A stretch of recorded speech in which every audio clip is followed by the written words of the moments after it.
Hey, Mim. Hey, Scarlett. Welcome back, guys. You're listening to Style Over Substance. We're just two friends talking about our experiences working inside the fashion industry and also our observations from outside the fashion industry. It's sometimes serious, but it's definitely always a good laugh. Always. We release new episodes every Tuesday. So subscribe on your favorite podcast listening platforms.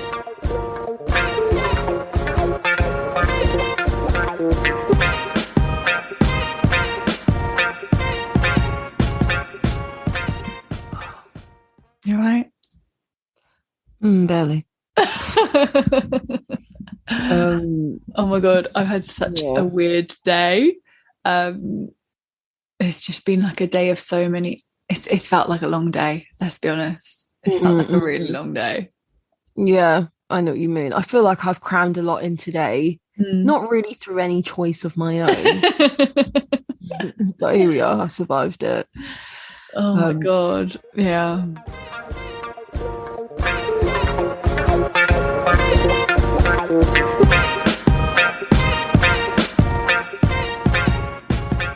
What's your fashion story?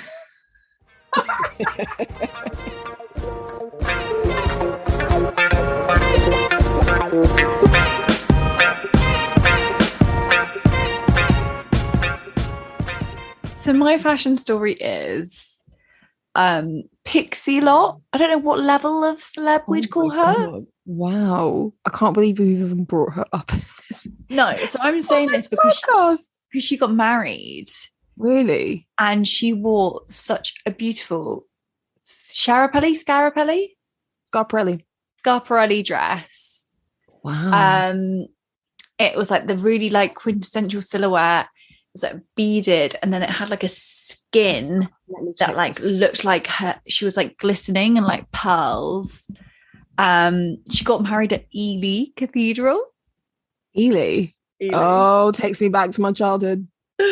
So listeners, you're not going to get this context, but when we were kids, Ely was on page 15 of our textbook, and that was just a weird in joke with our class. But anyway, it's because our geography teacher thought that she could teach us every principle of geography. Page 15. While referencing this one page. It was somehow like Ely in, the east of England could demonstrate rock formation and demographic changes and and how to recognize a church and religion and like everything you could think of to do with geography. On page 15.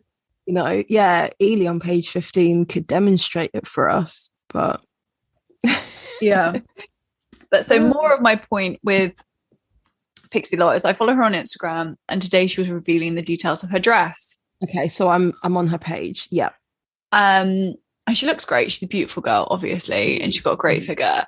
So her dress had like this skin sort of embellished detail that she had, but then that could be taken off, and then it had like a 4.5 meter train, and that could be taken off. Massive. Had her like dramatic cathedral look, and then she took it off for like different parts of the evening and whatever.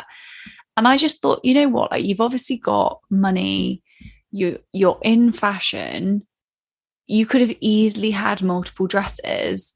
And I just thought like the fact that she sort of had the same dress and just kind of taken different elements off throughout the night and just kept one dress. I think that speaks volumes for like the way that where we are right now in this world of not trying to be too wasteful and all of that. But she was really celebrating the couture aspect of like 650 hours was spent on making her dress. And like, of course, then you should wear that the whole night. And I think she joked she even slept in it. If I have the privilege of wearing a dress that's got that many hours into it, I'm not changing for the evening and, and so I just think it's a really cool thing that I think hopefully we're going to start seeing more of this, that you can just change dresses, like you can just take parts off of it. You can like, whatever. Yeah. I mean, I want us to be careful in to avoid praising celebrities for things normal people do all the time. Oh, like for sure. wearing For sure. one dress. No normal. one's like, I haven't seen headlines yet. I was like, oh my God, she's like being so eco-conscious. But it's just nice to see, because you just often do see people just with like 5 dresses. Yeah, that is true. What? If you want to do that, that's fine. But like you said, so my sister-in-law had a strapless dress, and then she had like a beautiful beaded top over the top, so that she could then sort of take that off and then make it strapless if she wanted. And it's a similar sort of vibe, that it was just nice to see that it wasn't too. Yeah, I definitely think we have been moving towards, Jane blogs having multiple dresses, multiple occasions. We've spoken a lot about weddings on this podcast, and there's always like a run-up event, a post-nuptials party, a this and a that, multiple dresses, multiple events, multiple looks, and it is getting a little bit excessive. Well, that's the thing, right? Is that we try and emulate what we see celebs do. Like, we're just regular folk. And sometimes it's a cultural thing. Sometimes some cultures have more elaborate wedding festivities, so it lends itself to you having multiple dresses. But you're right, like, it is nice to just see sometimes someone who's really thought about their dress and they're committing to it the whole night. I will say that it's a real flex, the fact that she has proper haute couture dress and not a bespoke custom dress, because there's a difference. Yeah, there's a difference. Most people have a bespoke dress, like, or it's off the rack and then it's tailored to you. If you're lucky, she had sketches done. And as we've mentioned before, like, you have to be kind of part of this group of designers and like couturiers or whatever. You have to be part of this group of institutions that say, yeah, we give you the stamp of haute couture. Not everyone who makes bespoke dresses can call themselves haute couture. I didn't know Pixie Lott was at that level. She's definitely like being on the fashion scene. I think it helps that she's got a model boyfriend who's kind of on that scene. Oh, really? Yeah. How do you not know anything about her? Her boyfriend, like, they've been together for ages. Scarlett, do you think I follow Pixie Lott? No, but I thought you'd at least have a bit of an idea. No idea. No idea. So yeah, you would recognize him. He's like a very famous male model. And so I think that sort of helped. And she sort of shifted from a music career into probably being a bit of a fashion girl and all of that stuff. Do you recognize him? I mean, no. You will. He's done so many like underwear bits. That's where you know him from. I mean, she looks gorgeous. He's clearly a looker. I have to say, I do think that second skin is stunning. The dress is beautiful. I mean, like, it was all like she's an like everything, whatever she put on, she would have looked good, to be honest. But yeah, very minimal makeup as well, don't you think?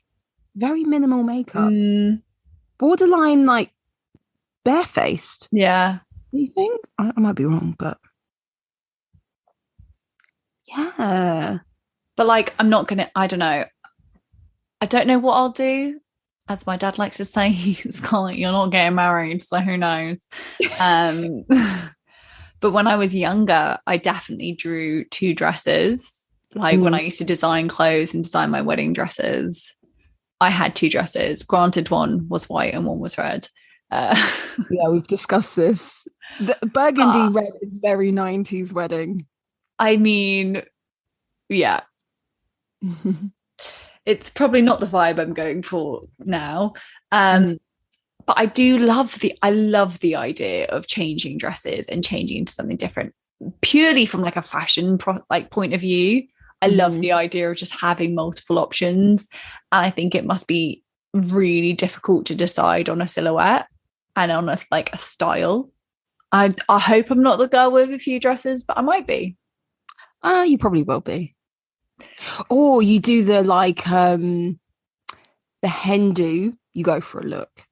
Not like a shit look, not like just I'm just going to wear white, but you go for like a proper look and you count that as one of your wedding looks. Or if I got married abroad and have to legally do it here, like I think you just got to have a few occasions to get that bridal thing out your system. Like I've seen some people that I follow, and they're like, in the run up, they just wear white. On their honeymoon, they're wearing white, and you're just like, you've had your moment now. Yeah. What's your fashion story? Well, one is not really a fashion story, but the other one more is.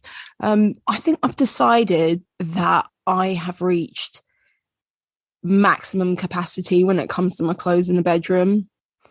I don't have any other space, honestly.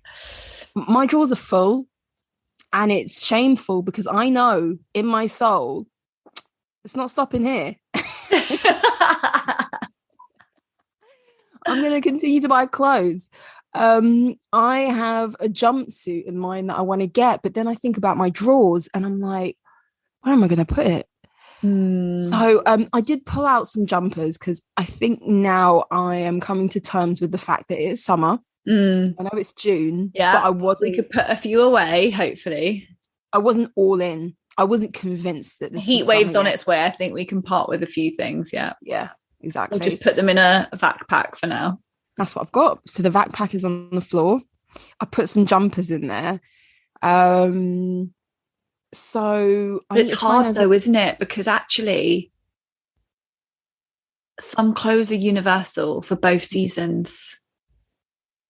I have enough jackets and blazers and stuff. I don't think I need a jumper per se. And yeah, I mean, it is we're at that sort of temperature where if you put anything that's slightly too thick, you're going to kind of regret it. As soon as or you have to walk very slowly so that you don't go straight. You're like, let's not exert too much energy. Let's not get any energy levels up. Oh my god, I love it. Yeah. So that's what I'm doing now. Oh yeah, I'm embarrassed, but oh well, such is life. You know what? I hear you because I'm about to have a bit more space in my flat. Yes. One going to be a wardrobe. Huh? One room going to be a wardrobe. Yep.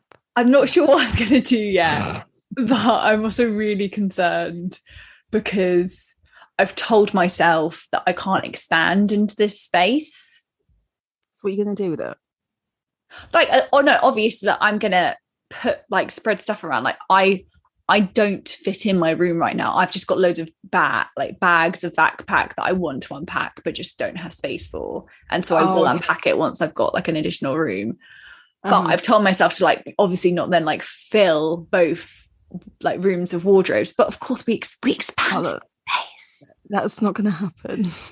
I'm hoping what I'm more going to do is make my clothes more easy to access and see. Make it more visually I can see my shoes. They're not just all shoved somewhere, or fold things nicely. And I'm hoping it's more going to allow that. Mm-hmm. But I'm genuinely concerned. Listen, I agree with you. I think that being able to see all your clothes more easily helps you utilize your stuff more. If you can see it, then you're gonna be like, I haven't worn that in a while. Let me pull that out. Let me wear it in a new way or a different way or whatever. So I think that's good. But you will also buy more stuff. Of course. And yeah, I'm a little bit concerned. I don't want to create a showroom. Yeah. But anyway, you know what? Okay, sorry, it's a bit off topic. Don't you think that walk-in wardrobes in the UK have just become more and more and more popular? It's almost people turn a spare room into a walk-in wardrobe. Yeah, it's like a staple now. I feel people because America has them, and that's just built into a house. Mm-hmm. And 100%, I will make my children share a bedroom so I can have. I'm joking. To have a walk-in wardrobe. Oh, you pay for that house? Yeah, damn straight. Yeah. But I would, but also more, like you said, to be able to see my things. Do you know how squashed my stuff is? I just kind of reach for the same stuff because I kind of forget what's in there. I also have like 100% like lost clothes because I've just assumed it's in there and it's not. So where is it? You know? Yeah. And also I think it allows you to look after your clothes a bit better rather than like just shoving stuff in. But yeah, I want a really nice wardrobe, I'm not gonna lie. Same. Onto my actual real fashion story. And that is another collaboration. Now, I'm actually tired of this particular brand coming out with collaborations. I don't know if they run out of ideas. I don't know if it's just an easy way to make money. So why not? Because they're in the business of making money. But Gucci, again, has decided it's going to collaborate with Adidas. Have you seen that? I've seen this. I tried to like view the collection and it made me try to download an app and I just gave up. No. I don't understand this app mania. Do I sound like an old lady? Maybe, but I don't need an app to buy clothes. You just don't want another app on your phone taking up space. But like I just don't need that clogging up space. I don't need another app to have your data. Oh. I just don't need it. Let me go on Adidas and just look at it. Well, yeah, I don't get it. And it's haven't really, they done one before? I can't even remember, to be honest. Obviously, I can't even remember. I don't even know. I thought the recent Gucci, well, is this not just the recent Gucci collection that had Adidas and maybe it's just finally being available to be sold?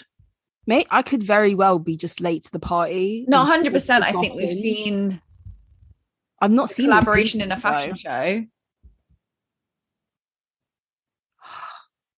I think I'm just clapped out. I'm so like not on this planet right now, so I don't know. You know what it is? It's that we don't have enough money to go out and buy this shit, like to buy random collabs and just like run out and be like, oh yeah, a £600 like jumper sweatshirt. So we're really not gonna like follow it to the degree as if like we had the money and we're waiting for it to drop. I sometimes just look at collections and go, nice. Yeah. Nice to have, you know, but I'm not taking it seriously. So I could have very well seen this collection and just let it wash over me.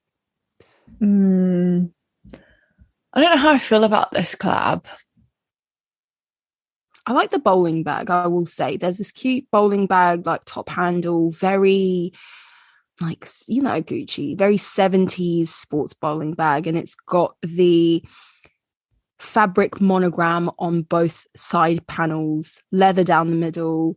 It's got the Gucci logo and the Adidas logo in white kind of embossed on the side. I think it's quite a fun, cool, it's a classic shape. It's fun. But like the sweatshirts and the jewelry and I just wonder if it's just more that we're oversaturated with quite a lot of Gucci stuff. And had this been in a year or two's time, it'd be so much more like, oh, cool. We haven't seen something from Gucci for a while. But the North Face collab is still like on my feed. I still quite like it. Yeah, and I still would rather that. Yeah. Yeah. So I think like at least let that subside and people almost be like wanting to bid on that on eBay before you create your next collab. You're right, but I guess Gucci doesn't benefit directly from the resale market. So to them, like once it's out there, and once those pieces have sold out and they're no longer available in stores, how can we now capitalize on another collab, another bit of hype? So they must be working overtime there. Well, they're not. They're just outsourcing it to other sports. Oh man.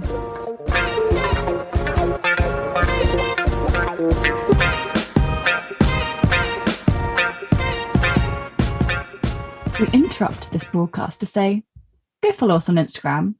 Our handle is at StyleOverSubstance Pod. There you'll find our weekly fashion topics, all the stuff that we discuss in each episode, and our polls. Or reach out to us at styleoversubstancepodcast@gmail.com for new suggestions of topic discussions, or even to share your own fashion stories. We also have a YouTube channel, Style Over Substance Podcast, if you'd rather listen to our episodes over there. Back to the episode.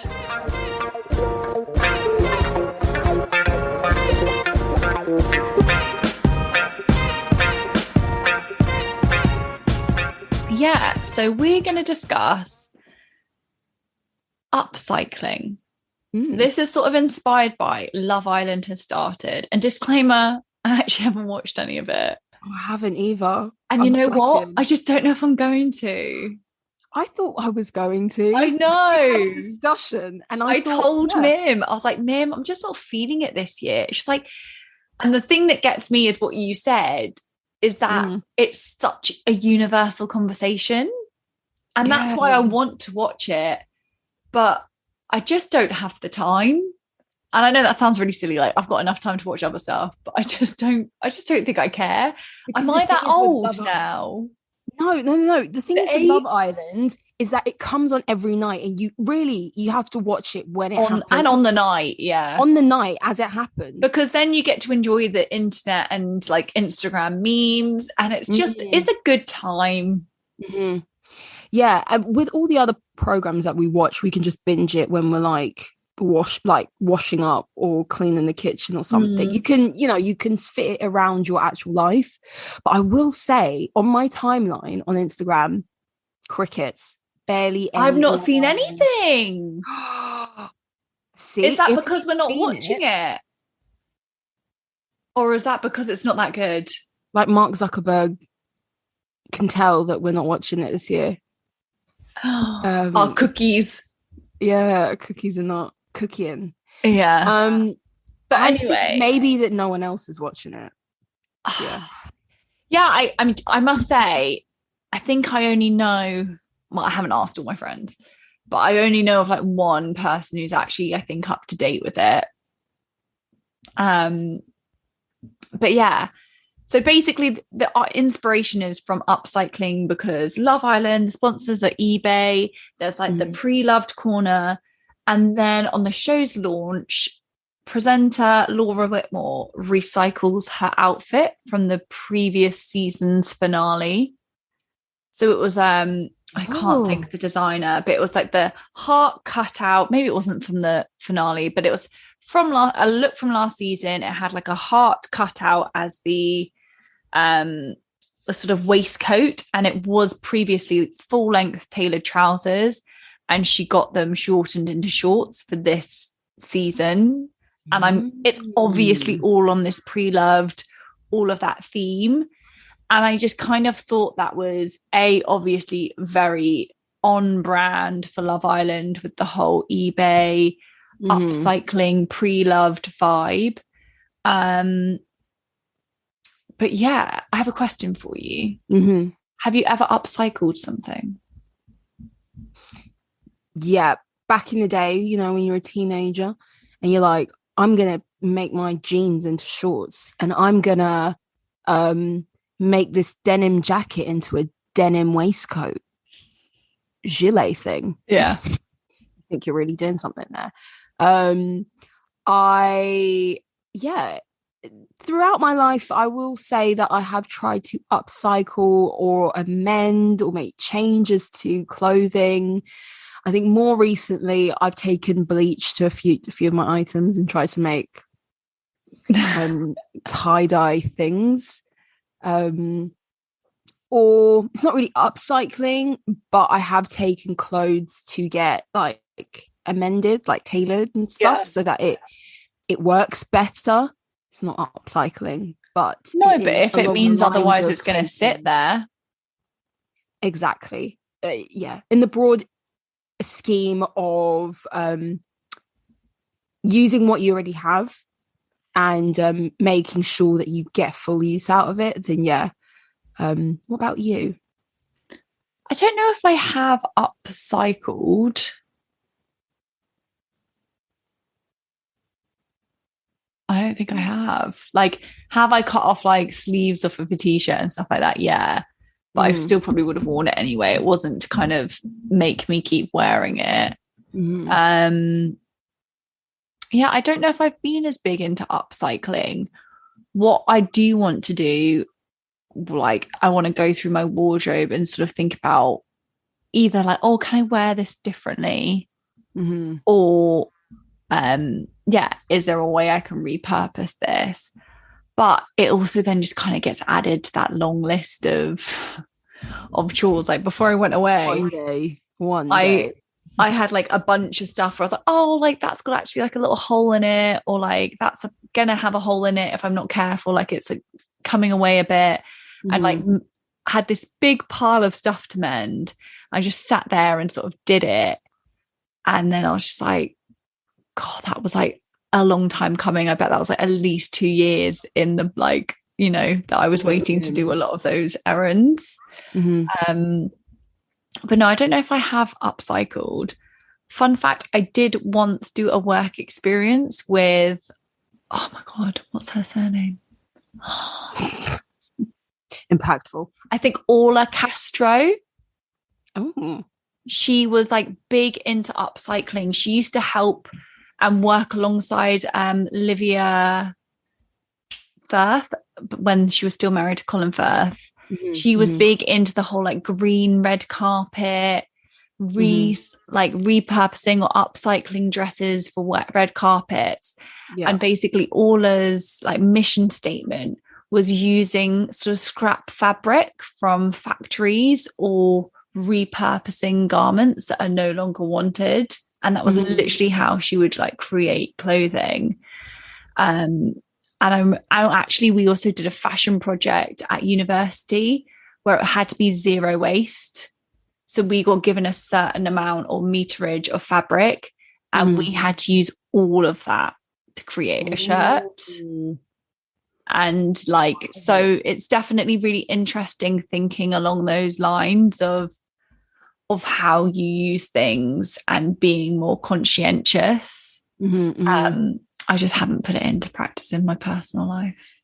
Yeah, it's hard. I think that upcycling in recent years, to me, it kind of was brought to me through like furniture, upcycling to make cushions, upcycling armchairs and things like that.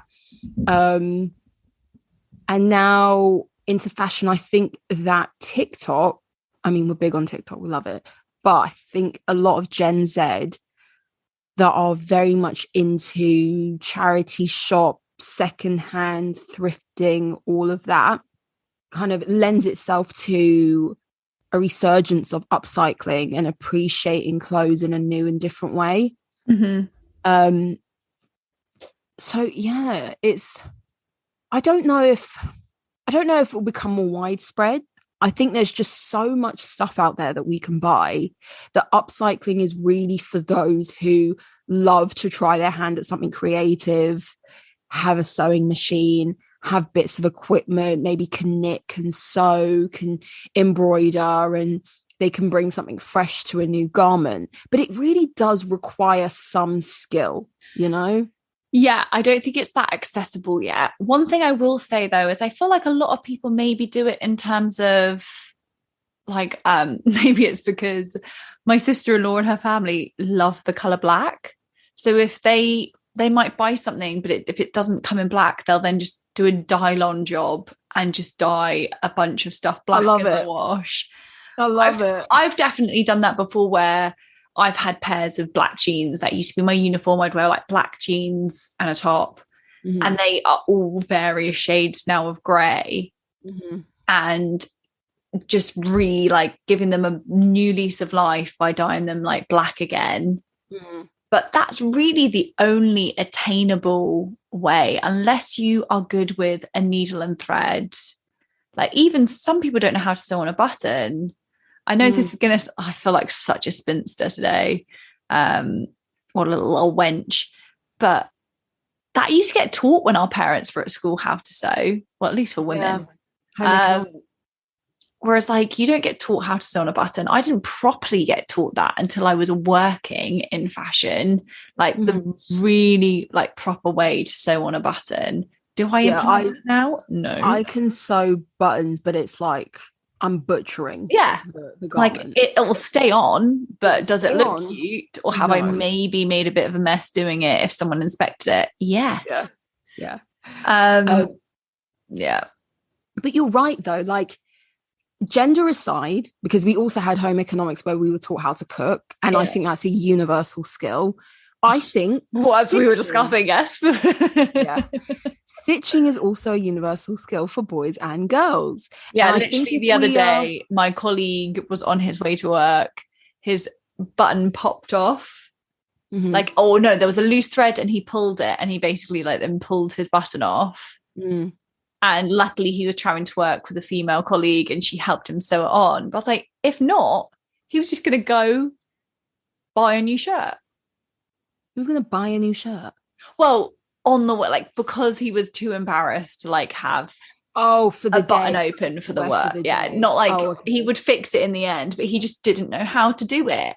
And like not everyone carries obviously an emergency sewing kit or anything like that. But that's the case for a lot of people though. Like I think if I didn't like to make things, then I would have never bothered to do those little odd jobs. But yeah, I think that it's a skill that we all need to like genuinely be taught at school. I think if we are going to be, we're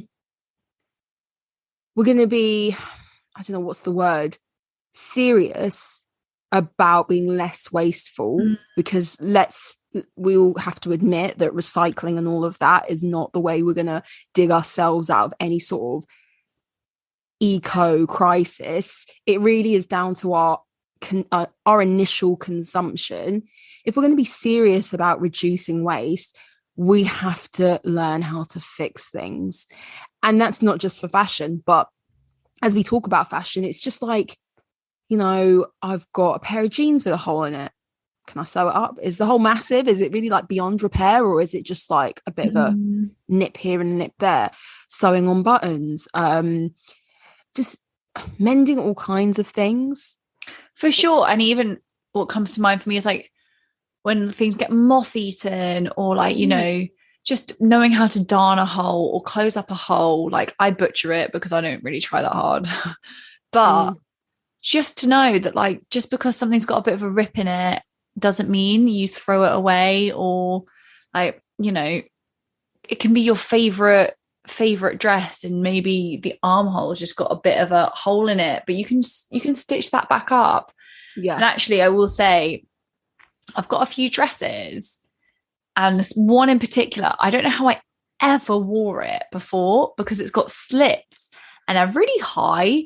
And I think maybe because I'm now wearing it to a place of work, I just also think I just feel differently. I don't know. They feel so high, these slits.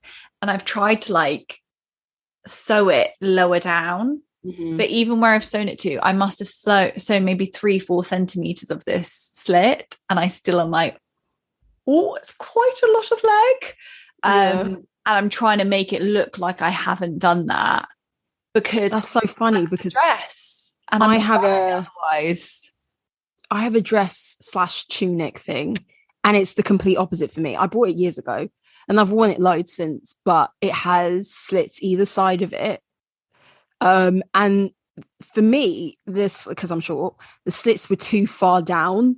They were too low. So I unpicked the seams all like all the way up, and then like just closed up that edge so it didn't fray, so that I could wear it, because I know myself, if it doesn't feel right to me, I'm not gonna wear it, and then it's like, you know, how much money down the drain. Or and that's the whole point of upcycling, I think, is it's not like, oh god, you got to fix this whole like giant hole necessarily, but if you're not sure about the length of the trouser, maybe pay like £4 for someone to go hem it, and then you're going to wear it again, like properly. Because if we aren't sure, we just don't reach for stuff. Yeah. And I think that's more about it, is not creating excuses to not wear the clothes that we have, because if they're just sat there, it's not doing anything. Yeah. I actually got gifted a sewing machine when I was in my teenage years. I feel like it's a very Miranda gift. You have it there? So it's at my parents' house, and I recently asked my mum, I was like, oh, is the sewing machine in the garage or is it in the loft? And I said, can you like let me know, because I want it. And it's not to do with okay. Yes, this is not really upcycling per se. But if there's one thing I love to buy, that is a black dress. A summer dress that's black, a birthday dress that's black.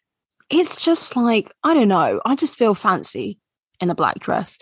And I was thinking to myself that, you know, those kind of casual summer dresses, I was like, they're simple to make, right? There's someone I follow called Abby on the internet, and she started making her own clothes. And I watch her videos and I'm like, that's kind of cute. I feel like I want to try learning how to make certain basics so that I don't have to go out and buy them, like buy new ones. I can just like buy the fabric, or kind of, as you say, upcycle fabric that I already have.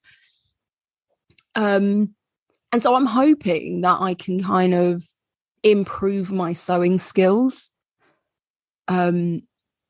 But yeah, that it's upcycling is really for the passionate. But I do really like the fact that, as you were saying, Love Island presenter, a woman who could literally be gifted and allowed to wear anything on TV has opted for that. Whereas for you and I, it's probably out of like being more financially responsible, you know, feeling guilty or thinking like, I have enough shit in my house, I don't need to add to it. For her and her team to choose to reinvent a look that she's already worn.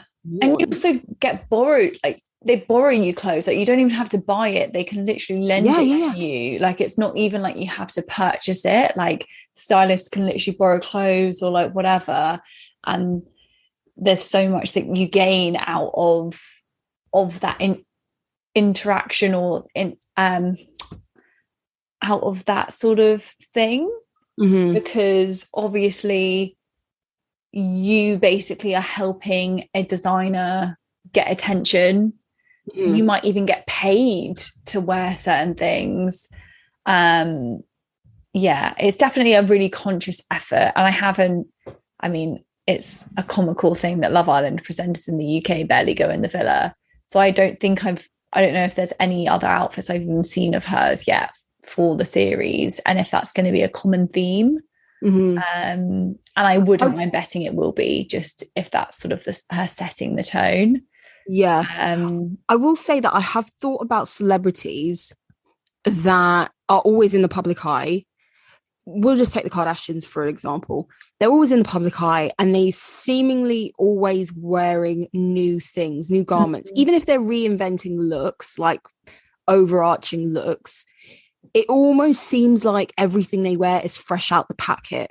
The tags have been freshly ripped off. And I think to myself, like, even if I were filthy rich, maybe this is just like me having a poor mentality. I'm just a normal girl. But if I were that rich, I would still like to re-wear my favorite things. Not every day, just wear something new for the sake of it. I like putting on things that I've worn before, if they're like some of my favorite pieces. Of course, some things you don't care about so much. So for her as a presenter who doesn't need to be re-wearing looks, you really have to love the thing that you have. You know, as you say, unless you're getting paid for it and contractually you need to be wearing this clothes. Yeah, she's really got to love her stuff to think. But you're so right that actually a lot of this upcycling should sort of instigate from celebritydom, because my most loved items of clothing have maybe been worn 100 to 300 times. You know, like I've had stuff that I've worn at least once a week for like 5-6 years. Maybe not that much, I don't know, but you know what I mean, like really well loved clothing or whatever, or in its season it comes out time again, and all of that stuff. But like you said, there are people, like with celebrities, they only get seen in a look once and then it just sort of goes into archive or it gets sold. And actually, we love a Real Housewives reference here. It's back on the screens. It is literally my life. If that was on every day, you best believe I would watch that over Love Island. Sorry, do you have Hey You? Yeah. Oh, I think I need to get it, you know. Yeah, I basically have every streaming service because I'm problematic. I need to get it so I can binge watch some Housewives. And also The Bachelor is on there and The Bachelorette. And I just love a bit of trash. I really, really do. Oh, I love a bit of trash. Yeah. But anyway, famously, Miss Erica Jane, is going through litigation. And so she currently has loads of clothes, but she also kind of, most of her assets are frozen and money is frozen. And she's arguably pretty poor because her husband was the guy with all the money. Yeah. And because of the court cases, she can't sell any of her belongings to release funds. And therefore, she can't really be buying into too much new fashion. She does make her own money, but not on the scale she was before. Like, I think it was a crazy amount that she was spending, like 18 grand a month on like her glam squad, all of this stuff. And not many people have that disposable income. So she's now trying to repurpose looks and style looks differently. And I think that's really cool. I think it shows that someone's got a sense of style if they can wear their wardrobe. Like, genuinely, I just don't believe in seasonal fashion. Like, in terms of, oh my God, that was from 2014. Oh God, like that's not a thing anymore. I think it was, there was a point where that was really important. It was, definitely. But now I think people are like, oh my God, is that from 2011's resort collection? You're so lucky to have that. Yes. And I think that's why, I think I've spoken about before, like I love older rich lady aesthetic. You know, like the old lady who lives in that penthouse somewhere and she's just surrounded by all her like ornate goodies. She wears brooches and scarves and she has like an insane number of like paintings and pictures on her walls. Like that sort of like over the top decadence, but like that old lady aesthetic. I love it for some reason. I feel like it's that's what you want to be. That is me. That is what I'm aspiring towards. I just think it has like an appreciation for things that you've had a long time. And this, like, you collect things over the years, and people who have that sort of aesthetic, like, you have to be quite clear on what you like and be like, I'm going to wear this till the death of it, you know, or the death of me. And upcycling, I think, is a testament to those who buy something and still love the pattern, still love the print, still likes the shape. There's something about it that you just don't want to let go of it. And so you want to like honor it in a different way. And so, yeah. Sure. I think that's actually a really nice way of putting it, is that you want to honor it in a different way. Like if it's a pair of jeans where it's like, actually my calves are too tight. It's too tight on my calves now, so I'm going to cut them off, or they're fraying, or they're getting like too ripped at the knees, whatever it might be. So you're just going to cut them off. I just think there are just so many nice ways to repurpose stuff. And obviously it doesn't always work, especially if it's maybe that your shape's changed, because a garment can only be the size that you bought it in. Yeah. But there's definitely creative ways to use things. And also, like, I bet now on TikTok especially, there are people upcycling and repurposing and turning dresses into skirts and like into blouses, like whatever. There's so many options. I did see online some guy in like New York, it was kind of like street west, like they bumped into some guy on the street. He'd taken what I can only assume was a fake Louis Vuitton like duffel, like big duffel. Oh my God. And he made it into a coat. Did you see it? No, it's a scarf. No, that's something else. Oh, I know what you're talking about. Yeah. He made it into like a puffer gilet or puffer jacket. Yeah, I've seen those. Those are amazing. Those look legit. They look great. They look fantastic. So he took a duffel, like as in like the bowling bag. Yeah. And it still had like the handles on it. So like round the back or round the front, like the handles are still attached. But he kind of... No way! And stuff. Yeah, it was, you know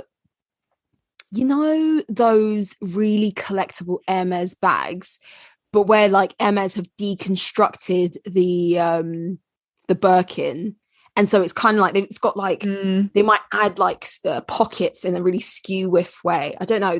Sometimes they release those, and I've seen them around. It kind of reminded me of some like deconstructed bag / jacket thing. It was...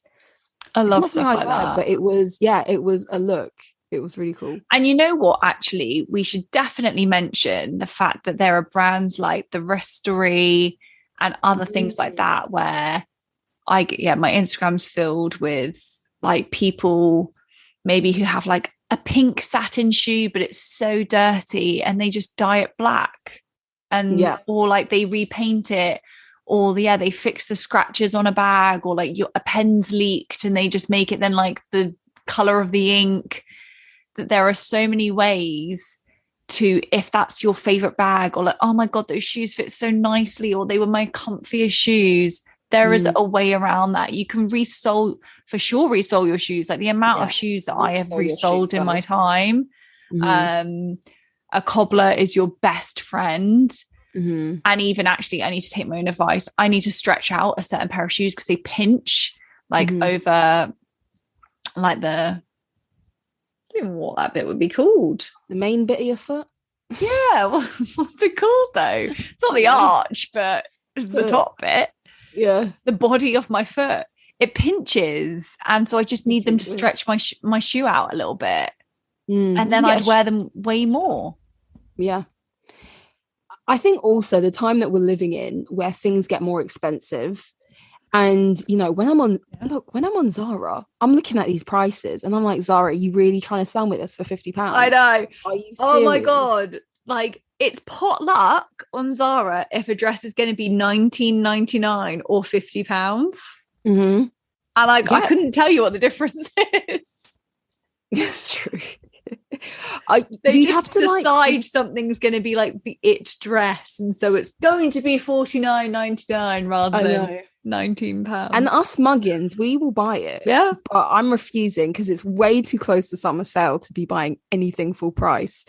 But you know, you go online and these high street fast fashion brands, they're getting more expensive. But you don't want to buy something that's too dirt cheap either. There's almost this like, because that's like just throwing money away. Yeah, exactly. You know, the quality is going to be shit. It's all the fast fashion is just a bit too fast, you know, and you're like, oh, don't really want to buy into that. But at the same time, you can't really reasonably spend £60 on something that's not even premium high street. We're not talking about spending it like Oliver Bonus or like, you know, something where you feel like, oh, it's Reese or it's Hobbs, or reminds me of my mum, good old Hobbs, or somewhere where you feel like at least the fabric's going to be decent. Yeah. So you can't see yourself spending that kind of money. So I think a lot of people are going to start thinking like, let me shop my wardrobe, the one I already have, and see if, as you've mentioned, I can make small changes, whether I dye it, whether I cut off the shoulders, whether I let out some of the stitching, and make it work once again. For sure. And also, I just think for sure you should then look in your wardrobe as well. And if you still aren't going to wear something after potentially tweaking it, it's got to go. Yeah. It's just got to go. Yeah. I know. Like, don't get the rhinestone machine out if you're still never going to wear it. The bedazzler. That's what I mean, the bedazzler. Oh, yeah. I mean, I think there's a lot of people who are upcycling and selling their stuff on eBay and Etsy and all of those good websites, you know, for sure. Depop's and Vinted and whatnot. I actually bought this. It's not upcycled, but I have some weddings to go to, and I have this blazer, this white, like, no, it's like an off-white double-breasted blazer. It's like the blazer you wear when you have to go somewhere kind of nice. Yeah. And I was like, you know me, I love a brooch. It's like, I don't have enough brooches in my life. I'm gonna get one. So I got one on Etsy. It's felt, it's handmade. It's like, not felt, sorry, it's wool. And she's made this massive flower out of wool. Now it's pretty big. Yeah, I can imagine. You haven't got a dainty flower, that's for sure. No. It's not dainty. You are an offspring of your mum. I am. I know. I don't like small things, if I'm honest. It could be too big. I don't like small things. It could be too big. It's going to be massive. Oh my God. Is it obnoxiously big? Yeah, it is. It's obnoxious. But I'm hoping it's going to be like fashion, darling. Oh, I think so. Yeah. That is my hope. The color might be wrong for it as well, because the flower is white, but my blazer is off-white. Just make the flower a bit dirty. Just touch the flower a bit. I'm not being funny. I spent £30 on it. So if it's not the right color, I'm just going to get another one. Yeah. I'm going to get like a fuchsia pink one. But yeah, it's just, anyway, it reminded me of like the people out there who have some amazing skills. Even if you can't upcycle things, if someone else is able to upcycle, and make something live longer, and support them by all means. You know what? That's such a, like, there should be somewhere, and there probably is, but if not, trademark a website where you send stuff to where someone can like use that to upcycle it. You get the item back? No, but like you'll get, if you were going to give it away to charity shop or whatever, you instead just donate it to a cause that is going to try and upcycle it for a different purpose. Yeah. Or like give it to fashion schools or whatever, or like use it. Trademark. Definitely. Yeah, she come. I don't see how I make money with that, but yeah. Those who receive the old stuff, like university, they pay like a bit of it, a subscription to be on the service. There you go. Wow, I'm a businesswoman. Yeah, I learned a lot from that internship. What can I say? Oh yeah, that's true. Oh, goodness. I think also, kind of my last thought is those luxury fashion brands which allow you to bring those items back for them to mend and fix, really and important, polish, and if it's a leather bag, they'll, clean the leather, soften the leather for you. All of that is, I think, a service that people probably don't ask enough for. Yeah. If you're new to luxury fashion, you probably don't think, oh, I bought this like 5 years ago. Can I go to the shop and ask them to like... If your strap is broken, you need a new strap, like ask. Yeah. And don't pay for it. Like go to the shop. Yeah. Don't go try and buy one online. Like ask. If you paid a lot of money for a bag, and actually at a brand that I worked for, we often used to honor that. If we had a strap in a color that we could send to somebody, we would. And if someone had totally destroyed a bag, like in a freak accident, we'd probably try and replace it. But yeah, if you're like brass is tarnishing or something like that, speak up. Be like, babes, I paid $7,000 for this Chanel and it's tarnishing. 100%. Like, what are you going to do about it? Yeah. And I think that there's probably a lot of people who are now buying into luxury for the first time, or maybe they're like the first kind of people in their clique and in their family who are really buying into luxury, who don't think about that. Like, those stores have, I don't want to say departments, but they have places where they can send your stuff to get fixed and to be mended and to be taken care of. A brand that I used to work for, you could go in store and, I mean, like, even cute things like get your initials embossed on for free, and but also to have the leather cleaned. You just go in, and they're so willing to do that because they sell the idea of our stuff lasts a really long time. When luxury should, I think, but I think what happens is, right, like, even if I saved up enough money, if I walked into a certain types of stores, I would assume they think that I don't belong there. And so you kind of have this fear, don't you, of like, if I ask for my strap to be replaced, like, I don't know, I think there's that fear of, I'm like, it was a big deal for me to buy this bag. It's a real shame that like this is broken. And I think people don't have the confidence in the same way that if someone could nonchalantly buy 10 of them, they'd be like, what is going, like, I will 100%, if I bought a dress from Zara at the weekend and then the first time I wore it, it like the zip broke and whatever, I'd probably go in and be like, this dress broke. But because you maybe feel a bit like an imposter because it's maybe a bit out of your reach, I think we're less likely to ask for certain things. And I actually think arguably you should ask for that even more, because if you've spent your hard-earned money on something, you should get the best out of that. Yeah, definitely. I think shame, as you were saying, can deter us from asking for those services, that care, aftercare service that you deserve.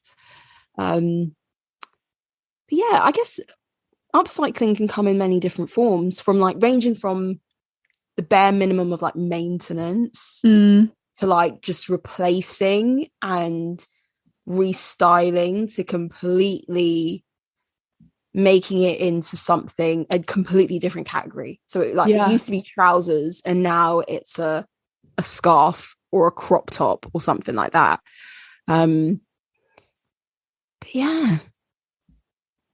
So tell us, have you recycled anything? Or like, what's your best upcycle story? Yeah. What's like the biggest transformation you've made? Mim's is from a jacket to a gilet, jeans to shorts, and to be honest, mine's from a t-shirt to a vest. So oh boy, it's not hard to beat at this point. Oh my god, listen, if you weren't 12 trying to like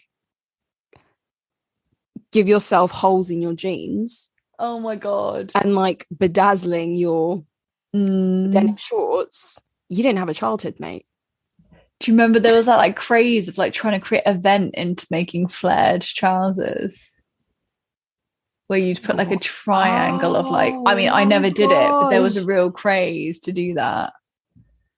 Oh my god, I never did that, but I could see it. I could see like a bit of tartan fabric. People would literally put like a triangle of like, like basically free fabric, and to make their like flares or their jeans really like bell-bottomy.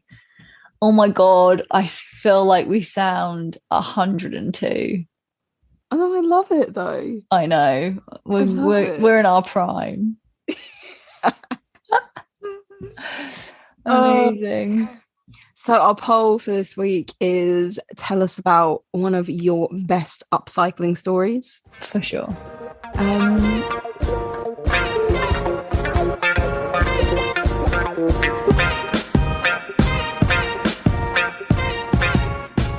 Well, thanks again for tuning in to another episode of Style Over Substance, guys. Don't forget to check out our Instagram or Spotify to respond to this week's poll. Bye. Bye.